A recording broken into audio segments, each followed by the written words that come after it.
out នៅក្នុង team ផាន់រងមិនអស់ចិត្តឥឡូវ out នៅក្នុង team ពូណុយវិញទៀតអីបងណមនិយាយទៅគឺថាតាម out ដល់គ្រប់ទីកន្លែងតែម្ដងគាត់ថប់មួយគេឲ្យ sexy ថប់ពូណុយអ្នកអស់គ្នាឲ្យយើងពាក់ចិត្តឲ្យយើង speak កាបូបទៀត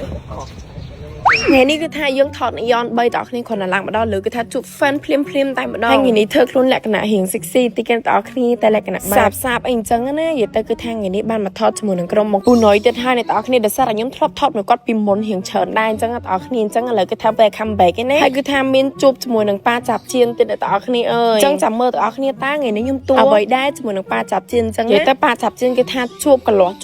តែម្ដងអ្នកណាមិនស្គាល់អ្នកតអស់គ្នាអើយគឺថាកលាស់សាហាវតែម្ដងនិយាយពីខ្ញុំជាមួយនឹងបងណមវិញតអស់គ្នាអើយថ្ងៃនេះគឺថាគ្មានបានធ្វើខ្លួនស្អាតអីទៅណាទេលក្ខណៈបែបសាមញ្ញបាំងចិត្តថតតម្រូវទៅតាម concept អញ្ចឹងណាតអស់គ្នានិយាយទៅគឺថាទៅដល់ទីណាក៏ជួបជាមួយនឹងការងារមួយបងណមដែរនិយាយទៅគឺថារួមការងារជាមួយគ្នាគ្រប់ទីកន្លែងតែម្ដងនិយាយទៅគឺថាតួខ្ញុំអត់មានអីច្រើនទេអ្នកតអស់គ្នាថ្ងៃនេះគឺថាតួជាមួយនឹងប្រពន្ធប៉ាចាប់ជៀនទៀតហើយនិយាយទៅគឺថាប្រពន្ធប៉ារ៉ូផងប្រពន្ធប៉ាចាប់ជៀនផងនិយាយទៅឲ្យតែមានតួខ្ញុំគឺថាស្រីក្មេងម្នាក់នេះគឺប្រពន្ធរបស់ប៉ាជានិចតែម្ដងអ្នកតអស់គ្នាហើយតួខ្ញុំមកថតជាមួយពូណុយគឺថាអត់សូវហត់ទេអ្នកនរគ្នាដោយសារអីគឺថាអង្គុយតែខ្ញុំទេនិយាយតែមួយម៉ាត់ពីរម៉ាត់ទេអញ្ចឹងហើយគឺថាអត់សូវលឺសំឡេងខ្ញុំអ្នកនរគ្នាធ្លាប់តែរត់ដងលក្ខណៈបែបឆ្នះឆ្នាមអញ្ចឹងនិយាយពីទស្សនិកជនវិញគឺថាឈរមើលនិយាយទៅគឺថាដូចកញ្ចក់ទូអញ្ចឹងនិយាយទៅគឺថាឈរមើលយើងកំពុងតែថតអញ្ចឹងហ្មងអ្នកនរគ្នានិយាយទៅថ្ងៃនេះគឺថាយើងថតលក្ខណៈបែប outdoor អញ្ចឹងណាអូអ្នកនរគ្នាមើលហើយអ្នកនរគ្នាគិតមិនដែរមនុស្សធ្លាប់តែឆ្នះឆ្នាមរៀងកាច់ញញអញ្ចឹងដល់ពេលស្រាប់តែម្ដងនេះគឺថាអត់មាននិយាយអីទាំងអស់តែម្ដង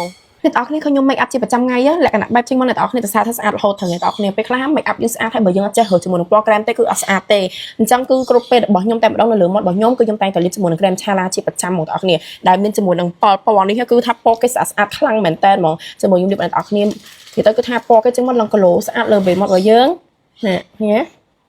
អត់ស្ងួតអត់ធ្វើឲ្យបេមាត់របស់យើងខ្មៅអត់ធ្វើឲ្យមាត់យើងប្រេះhếtអស់គ្នាសំខាន់លាបហើយអ្នកនរគ្នាអត់ពិបាកក្នុងការញ៉ាំអីទេពេលញ៉ាំមកពេលដែលយើងអស់ចិត្តគីឡូគឺពណ៌ក្រែមជាប់បបោមាត់របស់យើងបានល្អខ្លាំងមែនតើមកញ៉ាំអត់ដោយជាប់លក្ខណៈបែបតាមកែវតាមក្រដាសអីចឹងអ្នកនរគ្នានិយាយទៅគឺថាជាប់ពណ៌បានល្អខ្លាំងមែនតើអញ្ចឹងតែគេតែចង់បានជាមួយនឹងក្រែមពណ៌ស្អាតនេះអ្នកនរគ្នាអាចលាបគ្រប់កម្មវិធីបានណាអាចមានជាមួយនឹងឆាឡាទាំងពណ៌នេះមកគឺថាអស់បារម្ភតែម្ដងជាមួយនឹងការ make up របស់យើង make up ទៅខ្លួនឯងក៏ឃើញស្អាតដែរ